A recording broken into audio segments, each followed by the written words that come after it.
खपड़ैलवा पे कगवा दिहल से बोली सजन के घर में चोरी भइल। खपड़ैलवा पे हो खपड़ैलवा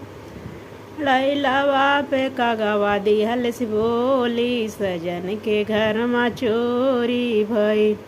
अरे काऊ लई गया हो अरे काऊ लई गया काऊ दिहल छोड़ी सजन के घर में चोरी भइल। अरे काऊ लई गया हो अरे काऊ लई गया काऊ दिहल छोड़ी सजन के घर में चोरी भइल।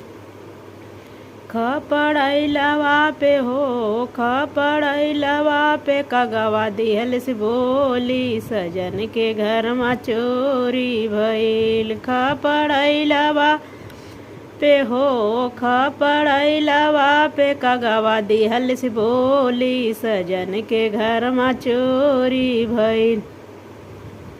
अरे गद्दल अरे काऊ लई गया हो अरे काऊ लई गया काऊ दिहल छोड़ी सजन के घर में चोरी भइल। अरे काऊ लई गया हो अरे काऊ लई गया काऊ दिहल छोड़ी सजन के घर में चोरी भइल। अरे गद्दा लई गया हो अरे गद्दा लई गया तकिया दिहल छोड़ी सजन के घर में चोरी भइल। अरे गद्दा लई गया हो अरे गद्दा लई गया तकिया दिहल छोड़ी सजन के घर में चोरी भइल। अरे खपड़ैलवा पे हो खपड़ैलवा पे कगवा दिहल से बोली सजन के घर में चोरी भइल। खपड़ैलवा पे हो खपड़ैलवा पे कगवा दिहल से बोली सजन के घर में चोरी भइल।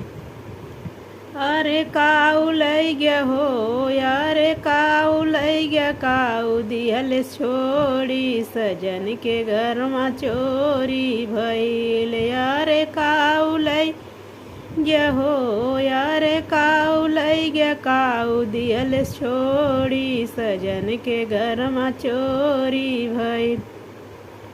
अरे हरवा लई गया हो अरे हरवा लई गया सिकड़ी दिहल छोड़ी सजन के घर में चोरी भइल।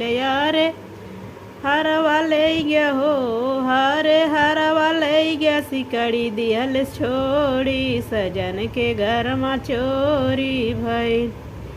खपड़ैलवा पे हो खपड़ैलवा पे कगवा दिहल से बोली सजन के घर में चोरी भइल। खपड़ैलवा पे हो खपड़ैलवा पे कगवा दिहल से बोली सजन के घर में चोरी भइल।